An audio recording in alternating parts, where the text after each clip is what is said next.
책 소개. 월터 루이스 윌슨 박사는 내과 의사로서 여러 사람의 질병도 고쳤지만 오히려 영적인 의사로서 더 많은 사람에게 기억되고 있다. 그는 틈만 나면 죄인들을 그리스도께 인도하는 신실한 구령자였으며 영적 질병에 걸려있는 수많은 사람들을 하나님의 말씀으로 치유한 훌륭한 상담자였다. 하나님께서는 무엇보다 그의 섬세한 성품을 사용하셨는데 그는 우리 일상에서 발견되는 사소한 것들을 깊이 있게 관찰함으로써 영적 진리를 이끌어내는데 천재적인 능력을 발휘하고 있다. 이 책에 담긴 15개의 이야기들이 바로 그것을 말하는데 이 책에서 윌슨 박사는 모든 사람이 지나치는 연필, 말, 닭, 이발, 콩, 나비, 새 등 지극히 평범한 소재들을 사용하고 있다. 하지만 그에게 있어 이런 것들은 절대로 사소한 것들이 아니었다. 이 책의 영문 제목인 Strange Short Stories가 말해주듯이 그는 이러한 일상적인 사물들에서 참으로 희한하고도 특별한 원리를 발견한다. 그리고 그것을 통해서 오묘하신 하나님의 성품과 그분의 뜻을 독자들에게 전해주고 있다. 그는 이러한 평범하고 보잘것없고 일상적인 소재들을 잘 관찰하여 실제적인 교훈과 영적인 진리들을 놀랄 만큼 잘 표현하고 있는 것이다. 이 책은 어린이에서 노년에 이르기까지 주일학교 학생에서 설교자에 이르기까지 모든 사람들이 읽고 도움을 받을 만한 경건한 내용들을 풍부하게 담고 있다. 어린이에게는 실물 교육을 위한 기초를 잘 제공해주며 젊은이와 장년에게는 경건한 메시지를 전해준다. 그래서 이 책은 또 하나의 잠언인 것이다. 독자들이 이 책을 통해서 피조세계에 드러난 하나님의 성품과 지혜를 이처럼 세밀하게 깨닫게 된다는 것은 매우 감사할 만한 일이다. 이제 그의 책 윌슨의 잠언을 통해 신선한 영적 교훈들을 풍성하게 얻도록 하자. 이야기 하나. 개미들 피크닉 가다. 솔로몬 왕은 성경의 두 군데에서 사람들에게 유익을 주는 개미에게로 우리의 관심을 끌어들입니다.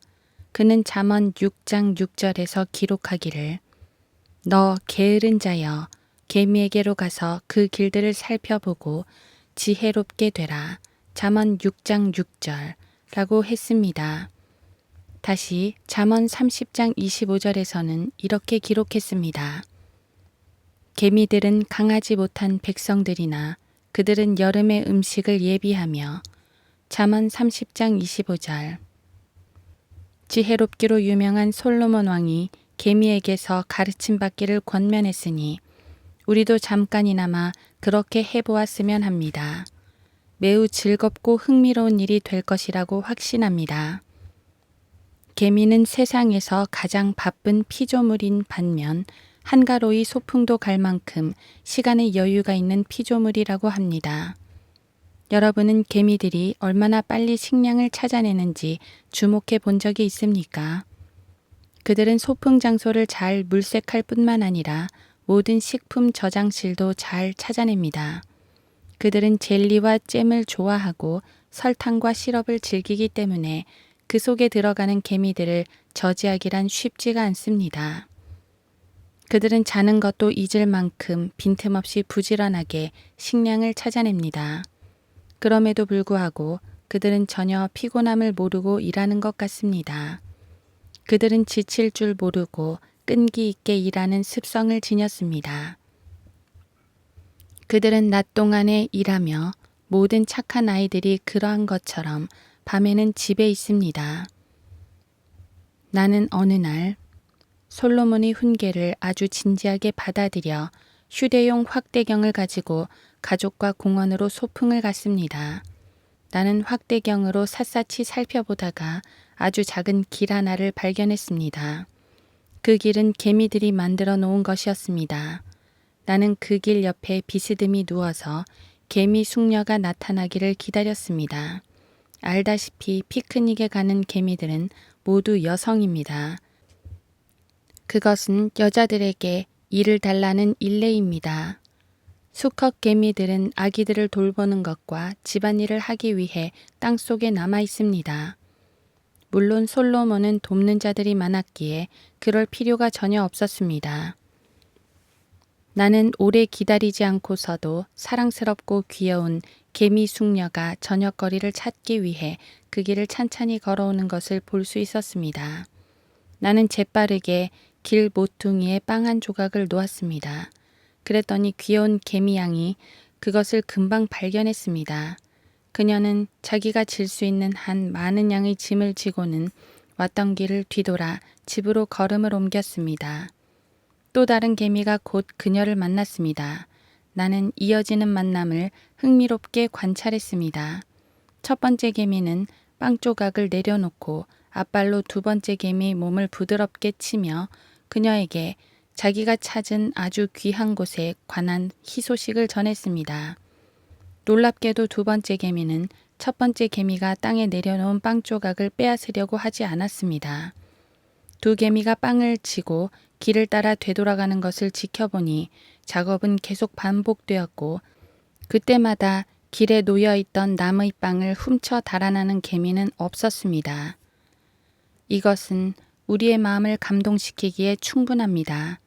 닭이나 개나 돼지들은 다른 동물들이 내려놓은 음식 조각이 있으면 그것을 재빨리 낚아채서는 먹어치우거나 멀리 도망가 버립니다. 그러나 개미는 결코 그렇게 무례하지 않습니다. 그녀는 다른 개미들의 권리를 존중하며 소유권의 타당성을 인정한 것입니다. 그들은 이기심이 전혀 없습니다.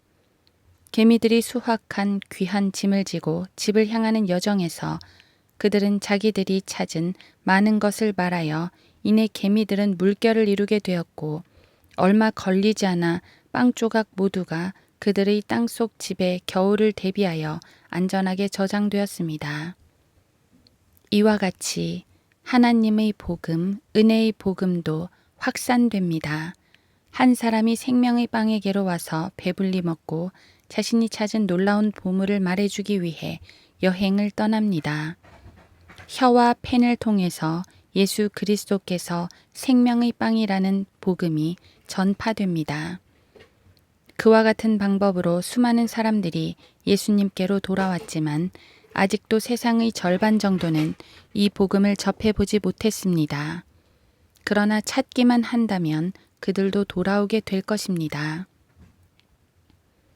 개미는 귀가 4쌍이나 됩니다.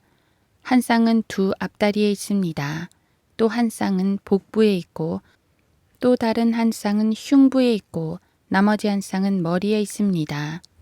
하나님께서는 이 귀여운 곤충에게 이례적으로 들을 수 있는 능력을 주시는 자비를 베푸셨습니다.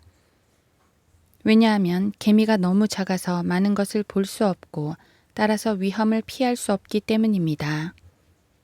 하나님께서는 코끼리들 뿐만 아니라 개미들도 돌보심을 보여주십니다. 하나님께서는 여러분 역시도 돌보십니다. 여러분이 여러분 자신을 아무리 작고 보잘것없이 생각하고 위약하고 시시하게 여길지라도 말입니다. 하나님께서는 여러분이 생활하는 매 순간을 돌보십니다. 그러기에 여러분은 여러분이 온전한 헌신과 신뢰를 원하십니다. 개미는 여름 동안 매우 부지런하게 활동합니다. 왜냐하면 그들은 겨울이 오면 피크닉을 할 수 없다는 것을 알기 때문입니다. 그들은 눈과 얼음이 땅을 덮고 있는 때에는 감히 모험하지 않습니다. 그들은 기온이 얼음이 얼 정도로 내려가는 때에 집을 나설 정도로 바보는 아닙니다. 그들은 얼어붙은 식량을 땅에서 떼어내어 가져갈 수 없다는 것을 어떤 원천으로부터 배웠습니다. 개미들은 이 필요한 모든 것을 어디서 배웠을까요? 어떤 무신론자나 이교도가 언젠가 어딘가에 미래에 관해 개미들을 가르치기 위해 학교를 세웠을까요? 이 유식한 신사님들이여, 친절하게 나오셔서 개미가 어떻게 그토록 지혜롭게 되었는지 답변 좀 해주시겠소. 아마도 개미와 코끼리와 악어와 개가 모두 최초의 원형 질군에서 분리되었을 때 그들이 서로의 생활 방식 차이로 그들 스스로 나뉘어졌고 스스로 교육했을 겁니다. 누가 알고 있는 것입니까? 우리 시대 유수한 대학들의 교수님들이 모여 이 신비를 장황하게 설명하는 것을 한번 봐주십시다. 이는 하나님께서는 이 세상의 지혜를 어리석게 만드시기 때문입니다. 고린도전서 1장 27절. 모든 법률 제정자들, 재담꾼들, 스포츠 작가들, 실업가들, 그리고 여기에 모든 교사들과 교수들을 더하고 또 그것들에다 이 나라의 모든 정치가들과 믿지 않는 설교자들을 모두 합친다 해도 그들 중 아무도 죽은 개미에게 생명을 줄 수도 없고 살아있는 개미에게 살아가는 방법을 가르칠 수도 없습니다. 보좌 위에 계시는 살아계신 하나님만이 그것에 관해 모두 아십니다. 하나님만이 죽은 개미에게 생명을 주실 수 있고 살아있는 개미에게 살아가는 방법을 가르치실 수 있는 것입니다.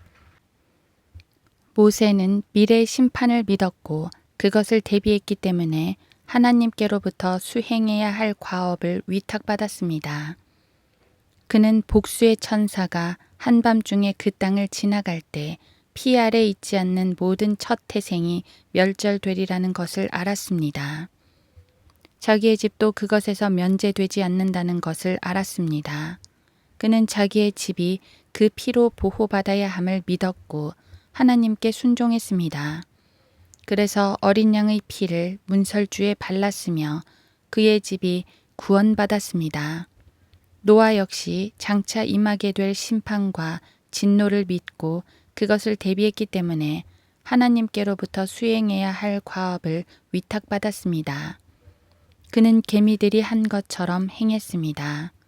고난에 앞서 미리 준비하여 방주를 지었습니다.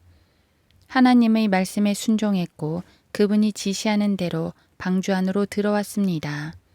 그는 개미들이 가르치는 교훈을 배웠습니다. 폭풍 대비용 지하실은 미래의 태풍을 대비합니다. 사람들은 추운 겨울을 대비하여 여름에 석탄을 사둡니다. 바로 예수 그리스도께서는 다가올 하나님의 진노의 폭풍을 대비하는 피난처이십니다. 나는 여러분이 개미처럼 지혜롭게 되기를 권고합니다. 바로 지금 잠시 후면 다가올 하나님의 진노의 폭풍을 대비하시길 말입니다. 너 게으른 자여, 개미에게로 가서 그 길들을 살펴보고 지혜롭게 되라. 잠언 6장 6절.